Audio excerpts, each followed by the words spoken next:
Tokkummaan amantootaa waldaa warra Wangeelaa ibsa ariifachiisaa baastee jirti. Sababni ibsa baasuu waldaa tokkummaa amantoota Wangeelaa kanaas Iluu Abbaa Boritti namoonni gurmaa'anii billaa, haaduu, wantoota nama miidhan adda addaa qabachuudhaan amantoota irratti miidhaa geessisan ilaalchisuudhaanidha. Iluu Abbaa Boritti waldaan amantootaa gubatee jira. Namoonni hedduun miidhamanii jiru. Namoota gurmaa'anii billaa qabatanii waldaatti nammanii amantoota miidhanii jiru. Qaamni nageenya naannoo balaan kun itti uumamee yakka uumame kana keessaa harka qabaa jedhamee shakkamee jira. Qaamni mootummaa olaanaanii fi waldaan Qaalayyootii dhimmicha hordoffii cimsuu qabu. Waldaan Qaalayyootii Iluu Abbaa Boritti gubatte kuni namoota maqaan isaanii musliimaa jechuudhaan of waaman garuu isaan bakka bu'uu hin dandeenye jechuudhaan geggeessaan tokkummaa waldaa amantoota warra Wangeelaa ibsanii jiru. Dhimmi kun dhimma baay'ee nama yaaddessuu fi Itoophiyaa keessatti mirga bilisummaa amantii amma jiru kana qormaata keessa kan gashu jechuudhaan dubbatanii jiru.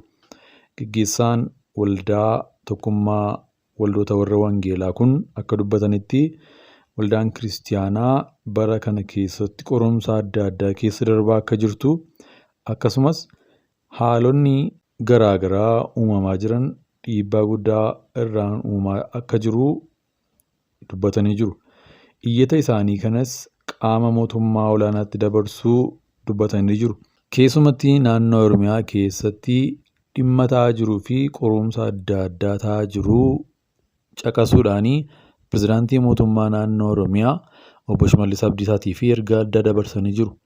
Mootummaan naannoo Oromiyaa keessatti doorsisa adda addaa ta'aa jiranii fi amantoonni kiristaanaa miidhaa gama adda addaatiin isaan irratti dhufaa jiru ilaalchisuudhaanii xiyyeeffannoon mootummaa akka isaan barbaachisuuf eegumsi addaa akka ta'u gaafatanii jiru. Akkasumas waldaan Qaalayyootii Iluu Abbaa Boritti miidhamte kun ilaalcha seeraa jala seenuudhaan hordoffii cimaa akka taasifamuu fi qabeenyi gubbatee akka deebi'u namoonni yakka kana hojjetan seeratti akka dhiyaatan tokkummaa amantoota warra Wangeelaa kanaa gaafatanii jiru. Doorsisi narraa dhaabbachuu qabaa jedhe faarfataa Tamaan Faaris.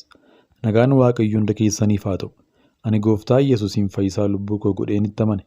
Ergan itti amane kaasee afaaniin beekuu hundaan isa nan faarfadha. Isaaf nan sagada. Namni kamiyyuu afaan beekuun dubbachuu ni danda'a. Kana seeratu na deeggara. Kanaaf ani gooftaa koo afaaniin barbaadeen faarfachuuf mirgan qaba. Doorsisi narraa dhaabbachuu qaba. Tokko maaliif kiristaana taatee si ajjeefna jechuun warri silkiif miiseejiin na doorsiftan narraa dhaabbadha. Afaan keenyaan sirbitee jechuudhaan faarfannaa koo gara sirbaatti jijjiirratanii warri natti roorriftan afaan amantii kamiin iyyuu hin faarfanne narraa dhaabbadha. 3 qarshiidhaaf jettee amantaa kee duraanii jijjiirte jechuun kan natti dhaadattan narraa dhaabbadha. Ani jireenya ta'uun gooftaa Yesuus waan naaf galeefan fedha kootiin gara amantaa kiristaanaa dhaqe. Waanin barbaadetti amanuuf immoo mirga guutuun qaba jechuudhaan dubbatee jira. Hubachiisa.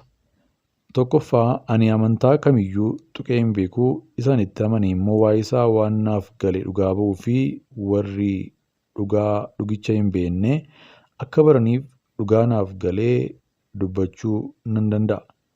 2 utuun gara Yesuus hin dhufin duratti ani seexana wajjin hojjetaan ture. Kitaabii amantaa seexanaa deeggaru hin jiru. Waan amantaan kamiyyuu hin deeggarre baradheen ittiin hojjetaa ture.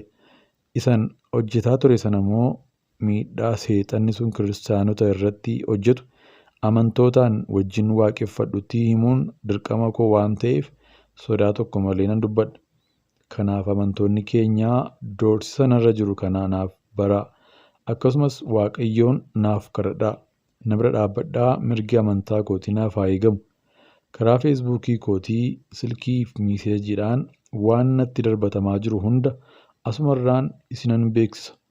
Sheer godhaa. Amantoota hunda biraan naaf gahaa. Sodaa du'aa immoo hin qabu. Dhugaan naaf galeeraa eebbifamaa. Tamaan Faaris. Seexanni mo'amaadha jechuudhaan ergaa isaa dabarfatee jira. Waaqayyoo akka isa gargaaruuf eegumsa. Lubni Balaa Tibbana maaltu harkatti argamee to'ataman? Maallaqni jedhame kun kan eenyuti? Sanada sobaa fayyadamuudhaan doolaara miiliyoona 6,50,000 daddabarsaa turan jechuun shakkamanii kamisaa eebila 18,2024 mana murtii kattii kan dhiyeeffaman hoogganni mana amantaa Ortodoksii Tawaahidoo Itoophiyaa luba Balaa Makonnin wantoota to'atamuu isaanii duuba jiran BBC'n mana amantichaa irraa iyyafatee jira.